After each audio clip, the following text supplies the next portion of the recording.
अस्सलाम वालेकुम। इस वीडियो को आखिर तक जरूर देखिए। हजरत आयशा सिद्दीक़ा रज़ी अल्लाह अन्हा फरमाती हैं, जब रमज़ान का महीना आता है तो रसूलुल्लाह सल्लल्लाहु अलैहि वसल्लम कमर कस लेते और अपने बिस्तर पर तशरीफ ना लाते यहाँ तक कि रमज़ान गुजर जाता। इस महीने हर मुसलमान की ये ख्वाहिश होती है कि वो रोज़ा रखे, मगर उसके लिए इंसान का सेहतमंद होना बहुत ज़रूरी है और तिब्बी कैफियत ऐसी होती हैं कि उनकी सूरत में आपको रोज़ा नहीं रखना चाहिए। दमा दमा इन बीमारों को सांस की तकलीफ कभी कभार भी हो सकती है, जो वक्ती तौर पर दवा के इस्तेमाल से ठीक हो जाते हैं और फिर कई कई दिन या हफ्ते दवाई की जरूरत पेश नहीं आती। ऐसे मरीजों को तो रोजा रखना चाहिए। अलबत्ता अस्थमा के वो मरीज जिनको रोजाना दवाई की जरूरत पड़ती है और गोलियां और इनहेलर्स दोनों इस्तेमाल करना जरूरी हो, वो रोजा ना रखें। और बाद में जब दिन छोटे हो जाएं या उनकी बीमारी में काफी कमी हो जाए तो कज़ा के लिए रोजे पूरे कर लें। अगर बीमारी के बेहतर होने का इम्कान कम हो कि वो रोजा रख सकें तो बेहतर है कि बर वक्त फिदिया अदा कर दें। फेफड़ों की बीमारी के मरीज जिनकी सीने की तकलीफ इतनी ज्यादा हो कि सांस मुसलसल खराब रहता हो और दवाओं के बगैर गुजारा ना होता हो, तो ऐसे मरीजों के लिए रोजे ना रखना बेहतर है। इनहेलर के जरिए दवा का ज्यादा हिस्सा सांस की नाली के जरिए फेफड़ों में दाखिल हो जाता है, लेकिन कुछ दवा हलक में चली जाती है जो मैदे में पहुंच जाती है और इस वजह से रोजा टूट जाता है। यही सूरत हाल स्पेसर या नेबुलाइजर जो इनहेलर के नेमुल बदल के तौर पर इस्तेमाल किया जाता है और इनसे भी रोजा टूट जाता है। गुर्दे की पथरी रमजान में पानी के कम इस्तेमाल से गुर्दे की पथरी के मरीजों को दर्द शुरू हो सकता है, खासकर गर्मियों के रोजों में, और इसका इम्कान ज्यादा होता है। अगरचे कुछ मरीजों में रोजों के बावजूद दर्द की शिकायत नहीं होती। अगर मरीज को ये तजुर्बा हो चुका है कि रोजा रखने से उसे शदीद दर्द शुरू हो जाता है, तो ऐसे मरीजों को साल के दूसरे महीनों जब मौसम सर्द हो और दिन छोटे हो में कज़ा रोजे रखने चाहिए। यरकान यानी हेपेटाइटिस अगर किसी को हेपेटाइटिस हो जाए, उसकी वजह वायरस हो, मसलन hepatitis A, B, C, B या दवाइयों के मुज़र असरात, दोनों सूरतों में शुरू के चंद दिन या हफ्ते रोजा ना रखने की गुंजाइश मौजूद होगी, क्योंकि आम तौर पर इन दिनों में मरीजों को खाने में मीठी चीजें, ग्लूकोज वगैरह के इस्तेमाल ज्यादा करना पड़ता है। ऐसे मरीज अगर ज्यादा देर तक खाने का इस्तेमाल ना करें तो खून में शुगर की कमी वाकई हो सकती है, जो सेहत के लिए खतरनाक हो सकती है। कुरआनी हेपेटाइटिस के मरीज या हेपेटाइटिस बी और सी के वो मरीज जिनको कोई कॉम्प्लिकेशन ना हो, तो ये मरीज आम तौर पर रोजा रख सकते हैं। डॉक्टर साहिबान को चाहिए कि इन मरीजों को समझा दिया जाए कि रोजा रखने की वजह से उनकी बीमारी ज्यादा होने का एहतमाल बहुत, और बास मरीज मसलन जिनका वजन ज्यादा हो, उनको तो रोजे से फायदा भी हो सकता है। इन मरीजों को ये बात भी बता देनी चाहिए कि अगर इनको इसके इलाज के लिए इंजेक्शन की जरूरत है तो 1 महीना इंतजार करें और रमजान के बाद इंजेक्शन शुरू करें।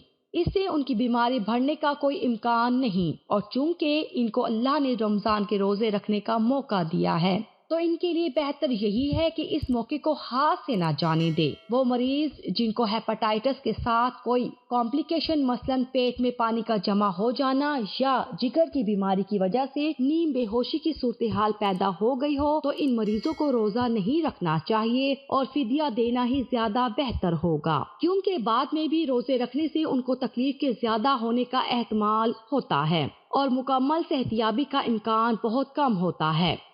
शुगर की बीमारी, इसमें 2 तरह के मरीज शामिल हैं। वो मरीज जिनको इंसुलिन की जरूरत होती है। शुगर के वो मरीज जो गोलियों का इस्तेमाल करते हैं। शुगर के कंट्रोल के लिए कुछ मरीजों को इंसुलिन के इंजेक्शन मुसलसल इस्तेमाल करने पड़ते हैं और इसके बगैर शुगर बेहतर तरीके से कंट्रोल नहीं हो सकती। इन मरीजों में बाज़ औक़ात इंजेक्शन के इस्तेमाल से खून में शुगर की मिकदार में कमी वाकई हो सकती है और ये इम्कान इन मरीजों के मुकाबले में ज्यादा होता है जो शुगर के लिए गोलियों का इस्तेमाल करते हैं।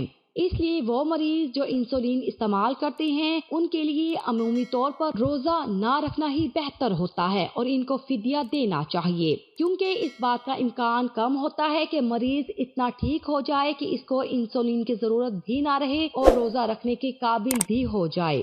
دوسرا، شوگر کے وہ مریض جو گولیوں کے استعمال کرتے ہیں، اگر ان میں شوگر کے کم ہونے کی پرانی ہسٹری موجود ہے تو ڈاکٹر کو چاہیے کہ اس صورت میں مریض کو مکمل طور پر دوا کے اثرات سے بھی آگاہ کرے اور باہمی تبادلہ خیال کے بعد روزے رکھنے یا نہ رکھنے کا فیصلہ کرے۔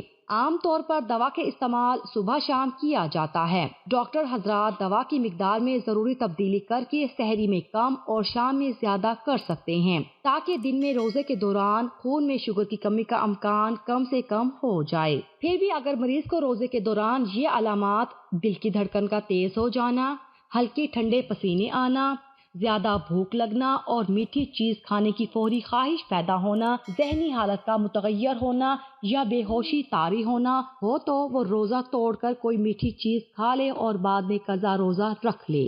شوگر کے تمام مریضوں کو عموماً رمضان کے دوران خصوصاً اپنے ساتھ کوئی نہ کوئی میٹھی چیز مثلاً چینی، ٹافیاں وغیرہ ضرور رکھنی چاہیے تاکہ کسی بھی ایمرجنسی کی صورت میں اس کا استعمال کیا جا سکے۔ نئے شوگر کے مریض ہمیشہ اپنے ساتھ ایک کارڈ رکھیں جس میں نشاندہی کی گئی ہو کہ وہ شوگر کے مریض ہیں تاکہ بے ہوشی کی صورت میں انہیں ابتدائی طبی امداد مہیا کی جا سکیں۔ شوگر کے نیم بے ہوش مریض کو خون میں شوگر کم یا زیادہ ہو سکتی ہے، لیکن اصول یہ ہے کہ اگر کمی یا زیادتی کا فیصلہ کرنے میں شک ہو تو انتظار کیے بغیر مریض کو روزے کی حالت میں فوری طور پر چینی دی جائے، کیونکہ ایسا نہ کرنے سے مریض کو زیادہ خطرہ ہوگا اور اگر مریض کی شوگر کم ہے تو یہ مریض کی موت کا سبب بن سکتا ہے۔ لیکن اگر مریض کی شوگر زیادہ ہے اور آپ اس کو کچھ مزید بھی دے دیں تو وقتی طور پر شوگر کی زیادتی زندگی کے لیے خطرے کا سبب نہ بنے گی۔ امراض معدہ، معدے کی تیزابیت کم کرنے اور السر کے علاج کے لیے الحمدللہ بہت سی ادویات دستیاب ہیں اور ان کا اثر چند گھنٹوں سے لے کر 24 سے 48 گھنٹے تک ہوتا ہے۔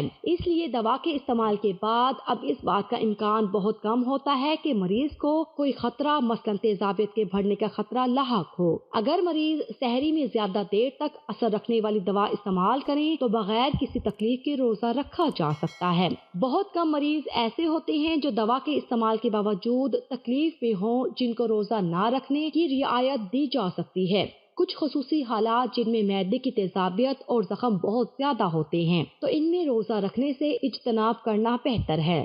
یہ بات بھی ثابت شدہ ہے کہ معدے کی کئی دوسری بیماریاں مثلاً بدہضمی وغیرہ روزے میں بہتر ہو جاتی ہیں بشرطے یہ کہ سحری اور افطاری میں احتیاط برتی جائے۔ یہاں یہ بتانا بھی ضروری ہے کہ رمضان میں افطاری کے بعد چٹپٹے اور چٹخارے دار پکوانوں سے اجتناب کرنے سے نہ صرف نظام ہضم ٹھیک رہتا ہے بلکہ انسان رمضان کی راتوں میں شب بیداری اور عبادت کر کے اللہ کی رحمتیں اور بخشش بھی سمیٹتا ہے۔ دل کی بیماریاں، کنجسٹیو ہارٹ فیلئر دل کی ایک ایسی بیماری ہے جس میں دل اپنی پوری قوت سے خون کو پمپ نہیں کر سکتا اور دل کا سائز بڑھ جاتا ہے جس کے نتیجے میں مریض کو سانس لینے میں تکلیف واقع ہوتی ہے اور سانس جلد پھول جاتی ہے۔ ساتھ ہی ساتھ پاؤں میں سوجن بھی پیدا ہو جاتی ہے۔ بعض اوقات یہ بیماری کم ہوتی ہے اور صبح شام دوائی استعمال کرنے سے مریض ٹھیک رہتا ہے اور اس کو سانس کی تکلیف یا پاؤں کی سوجن وغیرہ نہیں ہوتی۔ ایسے مریض روزہ رکھ سکتے ہیں، لیکن اگر وہ محسوس کریں کہ سانس کی تکلیف ہے تو پھر روزہ رکھنے سے اجتناب کرنا چاہیے۔ یہ بیماری جب زیادہ ہو جائے تو نہ صرف یہ کہ معمولی کام کرنے سے بلکہ بعض اوقات تو بیٹھے بیٹھے یا لیٹنے سے بھی سانس کی تکلیف ہوتی ہے۔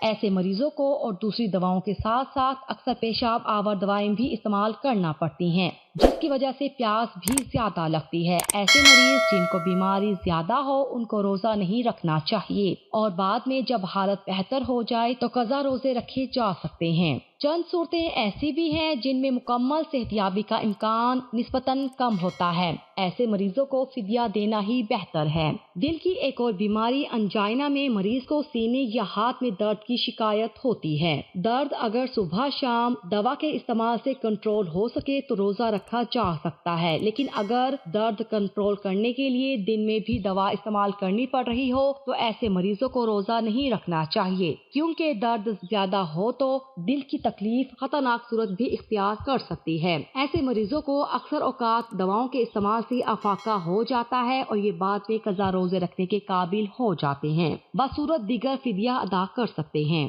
डिप्रेशन या एंग्जाइटी इन बीमारियों की शदीद दौर के गुजर जाने के बाद मरीज डॉक्टर के मशवरे से हर 24 घंटे में एंटी डिप्रेशन के बिलअमूम 1 या 2 खुराकों के इस्तेमाल से अपनी सेहत को बरकरार रखते हुए रोजे को कायम रख सकता है। ये खुराक हस्ब हदायत अफ्तारी के बाद या सहरी के वक्त ली जा सकती है। मिर्गी, इस बीमारी में इस्तेमाल होने वाली वो दवाएं जो 2 वक्त दी जाती हैं वो बाआसानी सहर और अफ्तार में दी जा सकती हैं। ताहम इस बीमारी के इलाज में इस्तेमाल होने वाली कुछ दवाएं दिन में 3 मरतबा भी तजवीज की जाती हैं। ताहम रमजान में इसकी खुराक को तब्दील किया जा सकता है, जैसे सहर और अफ्तार और बाद अज तरावी। कुछ सूरतों में दवाई की मिकदार बढ़ाकर इसे 2 वक्त सहर और अफ्तार में दिया जा सकता है। यहाँ यह ख्याल रखना भी जरूरी है कि खून में शक्कर की मिकदार की कमी और नींद की बेकायदगी से दौरे आने के अमकानात बढ़ जाते हैं। इसलिए मरीजों को ये मशवरा दिया जाता है कि सहरी में अच्छी खुराक लें और अफ्तारी में देर ना करें। जहाँ तक नींद की बेकायदगी का ताल्लुक है, मरीज को रमजान में सोने के लिए नए मामलात पर चलने की हदायत की जा सकती है, जैसे तरावी के फौरन बाद सो जाना और सहरी के बाद ना सोना। इस मामूल पर अमल करने से इबादत के लिए भी अच्छा खासा वक्त मिल सकता है। इन तमाम बातों का खुलासा ये है, अगरचे कई सूरतों में बीमारियों में मुब्तला मरीज बगैर किसी मसले के रोजा रखने के काबिल होते हैं, ताहम दवाइयों की मिकदार और दवाई लेने के औकात का ख्याल रखना और अगर जरूरत पड़े तो असर-ए-नू मुतय्यन करना जरूरी है। ये बात जहन में रहे कि कुछ मरीज अपनी बीमारी या इलाज की जरूरियात की वजह से रोजा रखने पर कादिर नहीं होंगे, ताहम जहाँ तक मुमकिन हो रोजा रखने की ख्वाहिश की हौसला अफजाई करनी चाहिए, क्योंकि रोजा उन्हें अपनी खुदी अपनी रोजमर्रा मामलात पर दस्तरस, रूहानी सेहत और अपने दीनी फराइज की अदायगी के काबिल होने की वजह से एक मुस्लिम उम्मा का हिस्सा होने का एहसास दिलाएगा, जो इनकी जिस्मानी और नफ्सियाती सेहत के लिए भी बहुत फायदेमंद साबित होगा। शुक्रिया।